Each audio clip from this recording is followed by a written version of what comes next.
Good afternoon, ladies and gentlemen, and welcome to the Oxford CANNABINOID Technology Holdings PLC results investor presentation. Throughout this recorded presentation, investors will be in listen-only mode. Questions are encouraged. They can be submitted at any time using the Q&A tab situated on the right-hand corner of your screen. Just simply type in your questions at any time and press send. The company may not be in a position to answer every question it receives during the meeting itself. However, the company will review all questions submitted today and will publish those responses where it is appropriate to do so. Before we begin, we would like to submit the following poll, and I'm sure the company will be most grateful for your participation. And I'd now like to hand over to Clarissa Sherman-Coco. Thank you. Thanks, Mark. And hi, folks. Welcome, everyone, to this Investor Meet Company annual results briefing with Oxford CANNABINOID Technologies Holdings PLC. I'm Clarissa Sherman-Coco, the COO here at OCT, and it's a real pleasure to be here today with our CEO, Dr. John Lucas, and our CFO, Karen Lowe, to talk to you about OCT, to take you through the numbers, and to share the story of the last 11 months. The format of the session is as follows. Firstly, I'll give a brief intro to the company for those of you who might be new to our story or who need perhaps a little refresher. And then I'll hand over to Karen, who's going to take us through the financials. Then we'll hear from John on what we've achieved over the period. And he'll also note a couple of post-period highlights, updates, and give us a flavour of what's to come in the months ahead. We're aiming to take about 30 minutes in total, so there will be time for some questions at the end of the session, as Mark's mentioned. So please do submit those along the way. We'll get to as many of them as we can in the time that we have. Otherwise, we'll answer them after the session as per Mark's comments.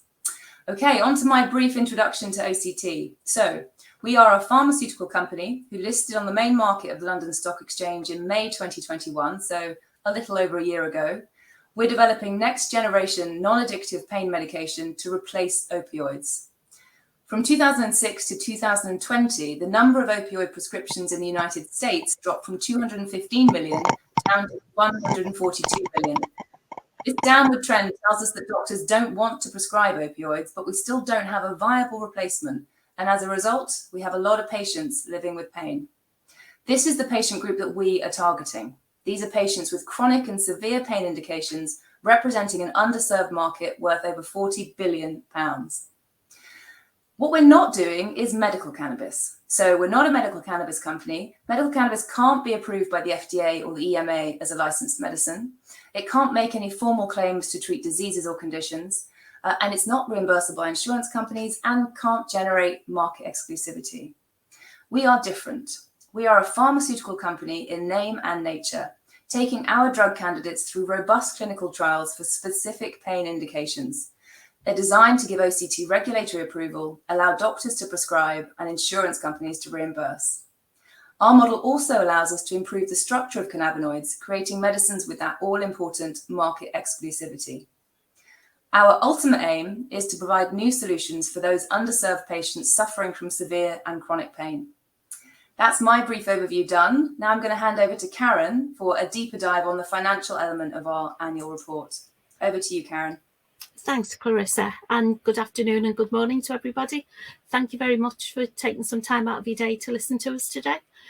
I'm just going to spend a few moments going through the key highlights of the financials at the period end.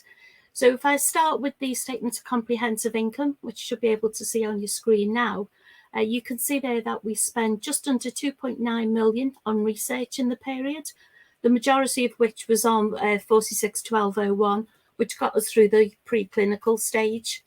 Going down the line there onto admin costs, this is an area where we've done an awful lot of work to try to either eliminate cost or to get much better value.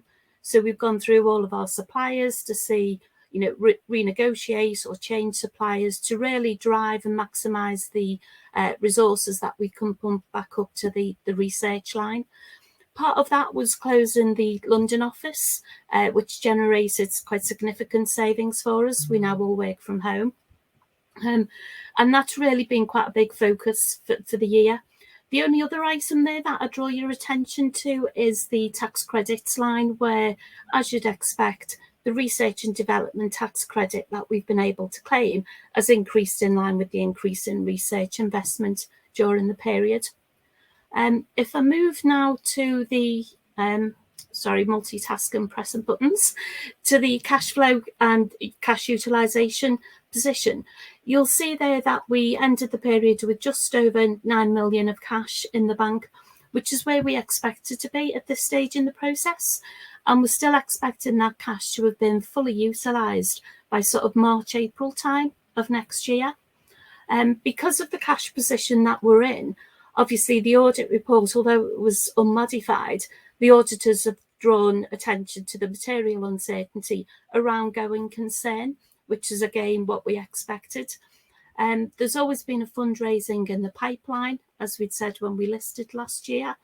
And then on top of that, we've got short-term investment options we could draw on if needs be.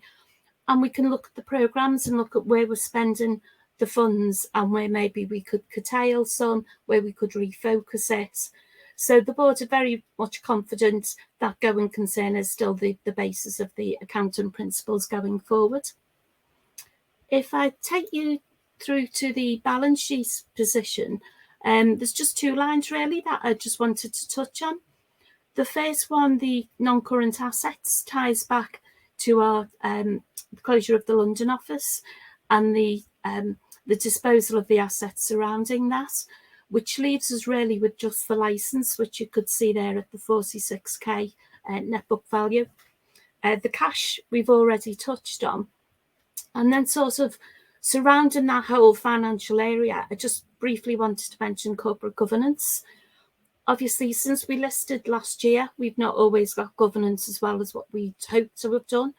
And there's a real focus and demand by the board to improve where we are on that and to strengthen corporate governance. So although we're obliged to follow the QCA Corporate Governance Code, we've actually moved to align ourselves to the UK Corporate Governance Code, which is compulsory for all the premium listed businesses. So it's much more demanding, but it's something that we felt demonstrates our commitment to strengthen governance going forward. So you'll see in the full report on the website, we've got details of both the QCA compliance and also the UK Corporate Governance Code as well. That's all I was going to mention on financials for now. There's obviously a Q&A session at the end. What I'd like to do is to pass you across to John, who's going to talk much more in depth about the research element. Thank you, Karen. So if we move on to the programs, OCT is targeting an over 40 billion pound pain market that's growing rapidly. And as a therapeutic area, pain is complex. It can be broken down into multiple segments, as shown in the pie chart on the right. Cannabinoids offer they're a unique class of compounds in that they can target different types of pain with different causes. And this gives OCT the opportunity to create a larger share of the market.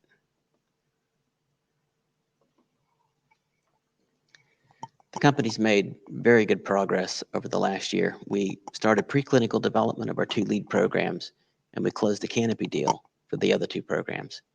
And looking forward, OCT is planning a first-in-humans clinical trial before year end.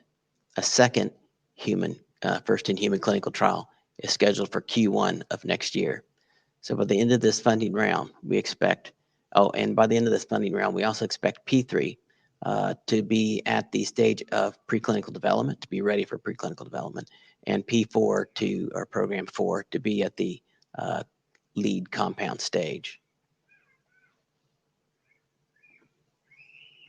We developed 3 types of compounds at OCT. The first are phytocannabinoids. Because they're natural compounds, not patent protection, we pursue orphan indications for market exclusivity.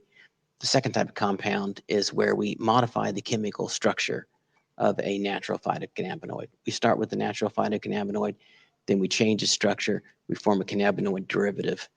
The OCT and Canopy libraries are examples of cannabinoid derivatives.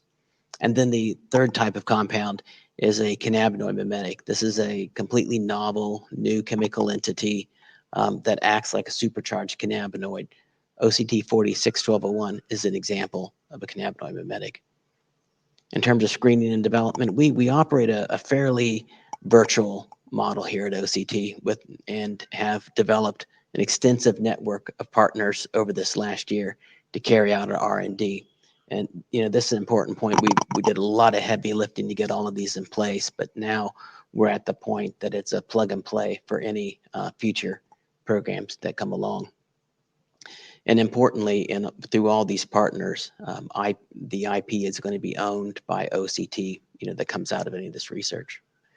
Turning to monetizing our programs, our goal is to directly commercialize some of our drug products. However, we do plan on out-licensing others.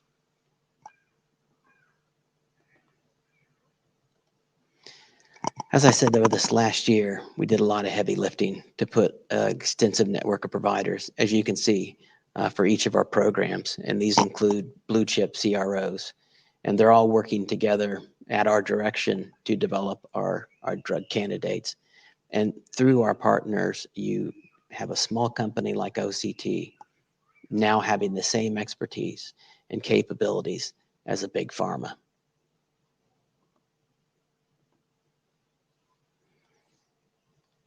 The company OCT, we have 4 drug development programs currently. The first is our lead candidate 461201. This is a cannabinoid mimetic that was developed originally in the Pfizer pain unit in Japan, and scientists there spun it out into a company, ASCAT, who we licensed it from. The compound is a highly potent and selective CB2 agonist, and as such, it has no psychoactive properties. The compound is being developed for chemotherapy-induced peripheral neuropathy and irritable bowel syndrome. And we aim to be in phase 1 clinical trials with 461201 in Q1 of 2023. Program 2 is our second candidate. This is a drug-device combination. It's THC and CBD combined with the pressurized metered-dose inhaler. And we're going to develop this for orphan indications, including trigeminal neuralgia, a pain condition that causes sudden excruciating pain. The drug product will be administered to the lungs through inhalation. And the purpose of this is multiple fold. One is to decrease onset time. Another is to bypass first pass metabolism by the liver. So the liver will degrade drugs normally that you take orally, and by delivering inhalation, you bypass liver metabolism. And then finally, it'll allow us to use a much smaller dose than we would have to do if we delivered it orally. We aim to be in phase 1 clinical trials by the end of this year, and we're really excited about this. The other 2 programs are further behind, and they're coming out of the Canopy library. This is our 3rd and 4th programs. They're focusing on pain indications. Program 3 is targeting CB1 and CB2. Program 4 is targeting the receptor GPR55. And our aim is to have one compound that's ready for preclinical development and another at the lead stage by the end of this funding round. Now I'd like to go through some highlights and update you as to where we are with our programs. Some of you, may have heard the news when we released it, or in our last Investor Meet conference, we talked about the in vivo study that we had in chemotherapy-induced peripheral neuropathy with our lead candidate 461201. In this model, rats are treated with paclitaxel and develop the symptoms of CIPN. And this model follows the progression of the events very closely as you'd see in humans. So therefore, the model is very translatable as opposed to other types of pain models. Chemotherapeutic drugs, they're designed, like paclitaxel, they're designed to kill cancer cells. But the problem is they also damage or kill healthy cells to at least some extent. CIPN is the result of damage to your sensory neurons by chemotherapeutic agents. And symptoms include mechanical allodynia, which is painful hypersensitivity to mechanical stimulation, and thermal hyperalgesia, which is pain. It's a painful altered perception of temperature. A CIP, for example, a CIPN patient may feel pain from the light touch of a feather, or from touching an object that you or I would say it's just either cool or warm, but it's not hot or cold. The result of this study, the result, as you can see in the bar graph, what they show is that OCT 461201 was able to increase the pain threshold for both mechanical allodynia and thermal hyperalgesia in a dose-dependent manner. And the doses that we use are far below the maximum tolerated dose.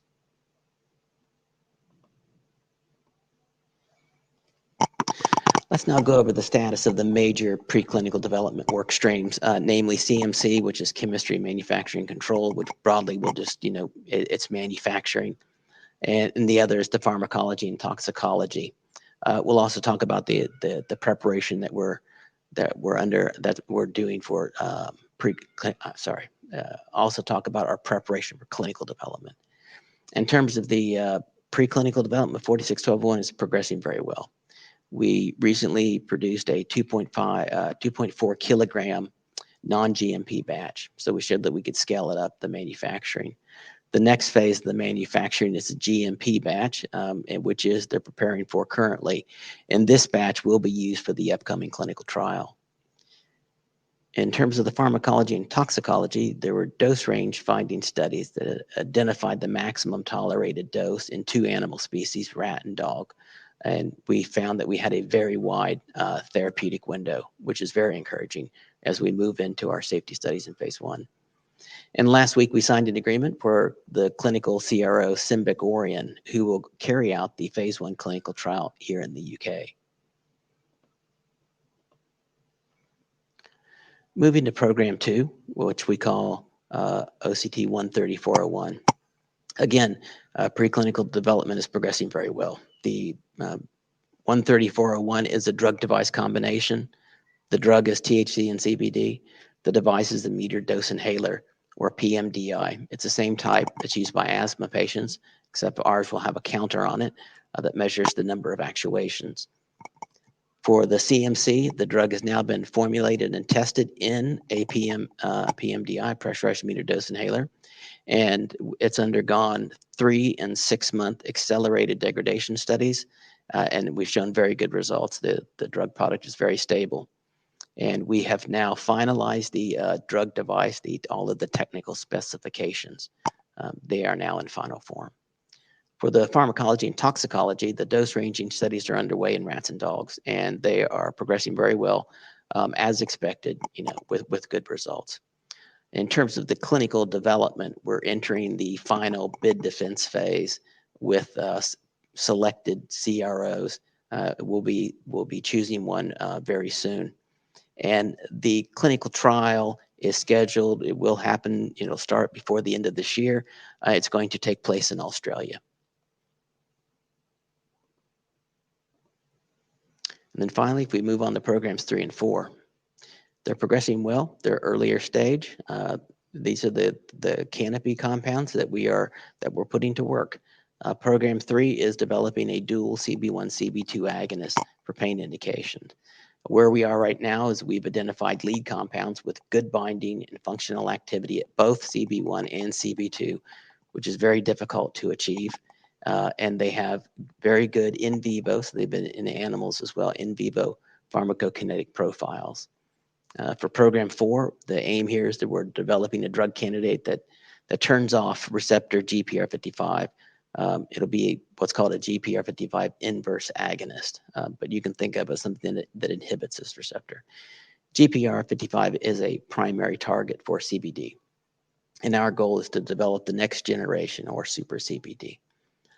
Although the company is focused on pain, I should note that this compound is going to have use across other therapeutic areas, including oncology and neurology. Just think of Epidiolex, which is CBD that's marketed for rare childhood epilepsies, and I think it is being developed for treatment-resistant epilepsies as well. Currently, in the stage of this program, we've identified several functional hits, and we will continue to test and use the results as the basis for designing new analogs. So we are still in the process of designing the next analog based on the data from the previous one. And we do that until we get to a point like we are with phase program 2, where we're down to a couple candidates that we then select one as a lead candidate. So that program is also moving along really well. Like any pre-revenue biopharma startup, OCT is a milestone-driven, we have a milestone-driven business model based on value inflection points. And over the next few months, we aim to achieve multiple milestones, including completion of preclinical development and completion of phase 1 clinical trials for 2 programs. And I should note here that a key synergy, and this is important, part of our product strategy, is that we select drug candidates that can be repurposed across multiple indications. For example, we're developing OCT 461201 for CIPN and IBS. And this offers upside and downside protection. The downside protection is, we choose indications that are different enough, and if that one fails, the other one can still proceed. But the upside protection is, or upside advantage is that once you've done the preclinical development and the phase 1 clinical trials, you can move directly into phase 2 efficacy studies with your subsequent indications. So now you're starting at a much higher valuation. And by adding these indications, you're significantly increasing the value of your franchise.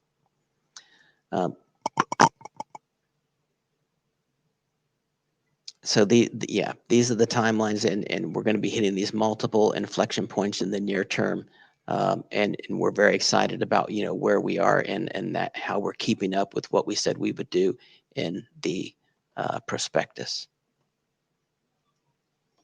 And if I can summarize or wrap up the presentation for today, the OCT, we continue to deliver our objective of developing non-addictive cannabinoid-based licensed prescription medicines for patients who are left behind by the opioid crisis.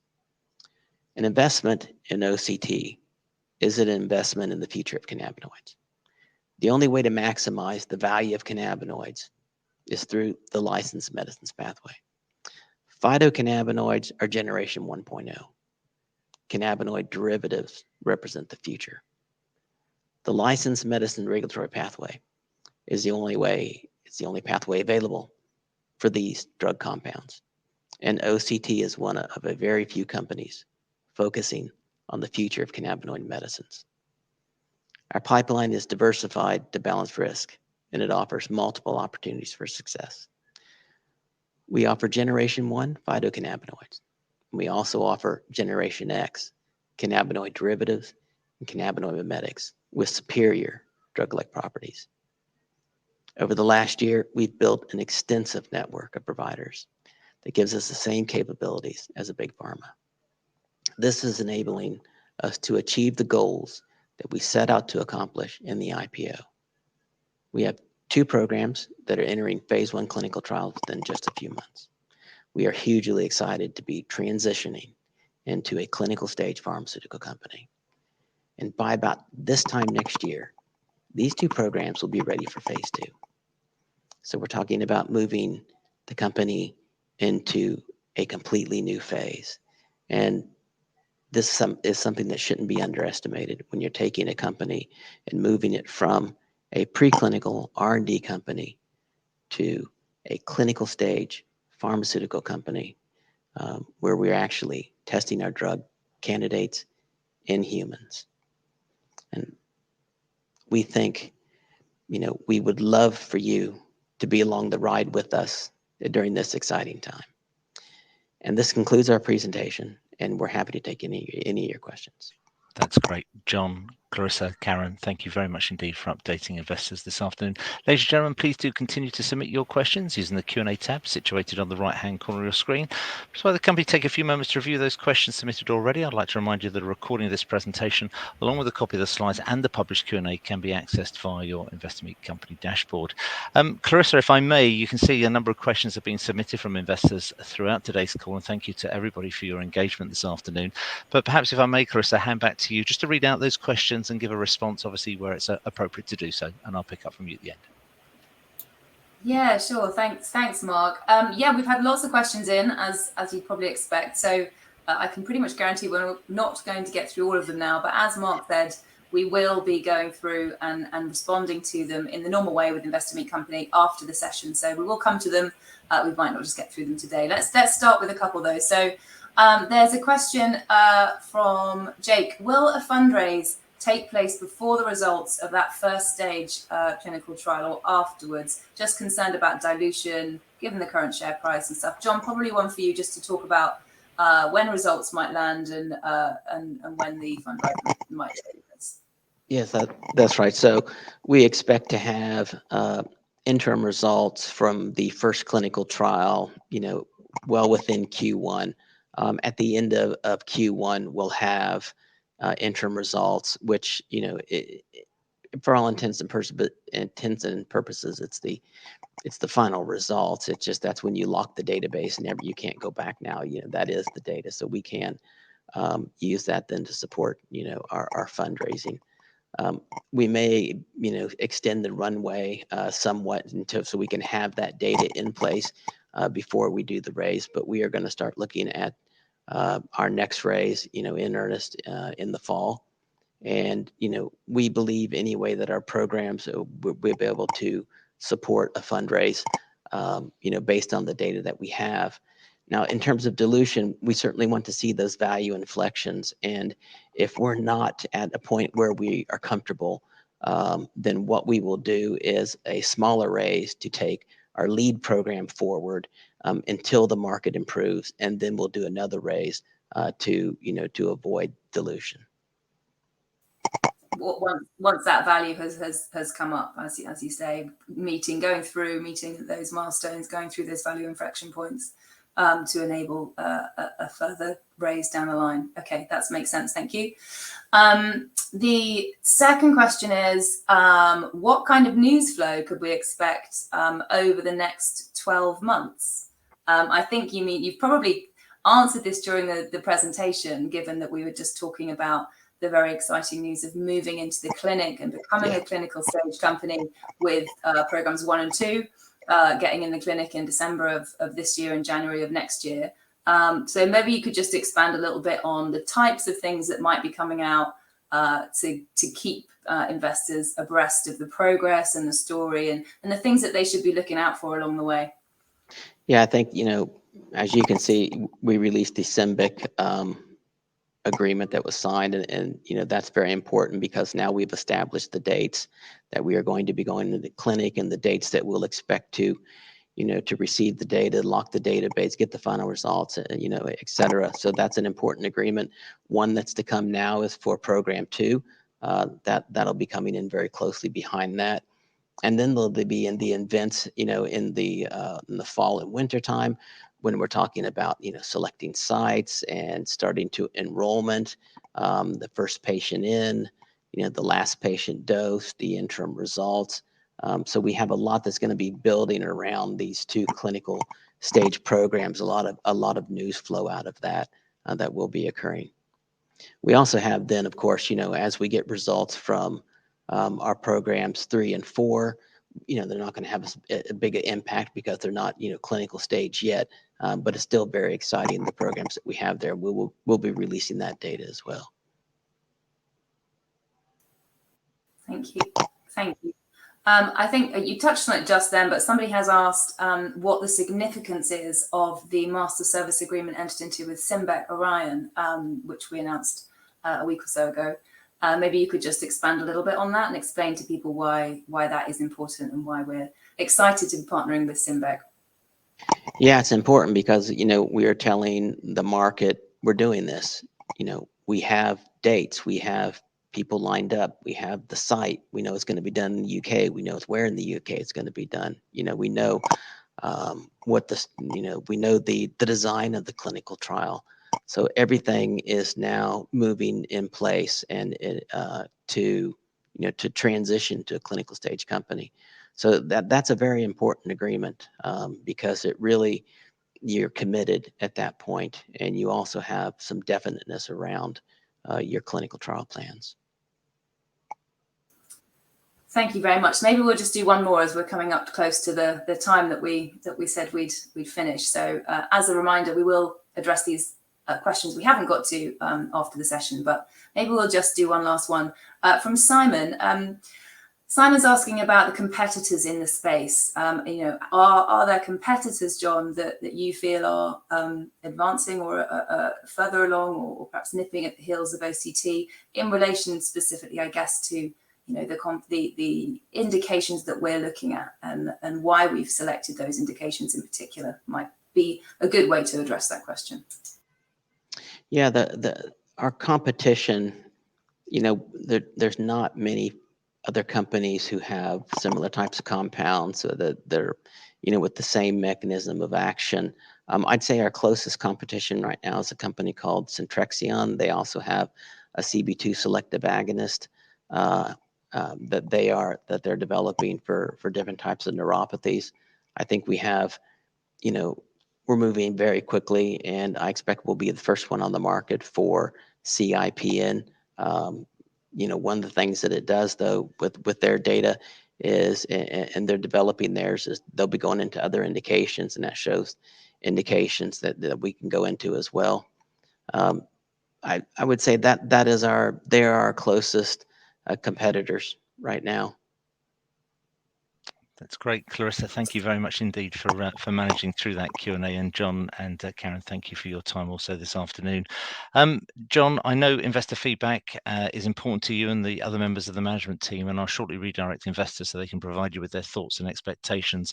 But before doing so, John, I wondered if I may just ask you for a few closing comments to wrap up with, after which, as I say, I'll redirect investors to give you their feedback.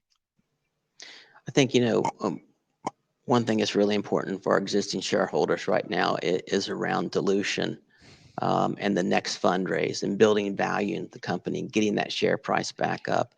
And, you know, I want to assure investors that this is something that we discuss on a daily basis, that we are working at every single day. We will get the share price up, and we will take every step to avoid as much dilution as possible. While at the same time, you know, we're advancing into the clinic, we're going to be building value into the company, and we do want to progress, you know, our programs, because by doing so, we'll be adding even more value to the company. So we are thinking about it every day. We have you in mind. You know, the share price is absolutely critical to us, and it's something that, you know, everybody is working very hard to improve. And you know, we appreciate your loyalty, and we hope that you'll stay along with the ride for us into this exciting time as we move into the clinic and become a clinical stage pharmaceutical company. John, that's very kind, and thank you to Clarissa and to Karen for your time this afternoon. Could I please ask investors not to close this session, as we'll now automatically redirect you for the opportunity to provide your feedback in order that the management team can really better understand your views and expectations. This may take a few moments to complete, but I'm sure will be greatly appreciated by the company. On behalf of the management team of Oxford CANNABINOID Technologies Holdings PLC, we'd like to thank you for attending today's presentation.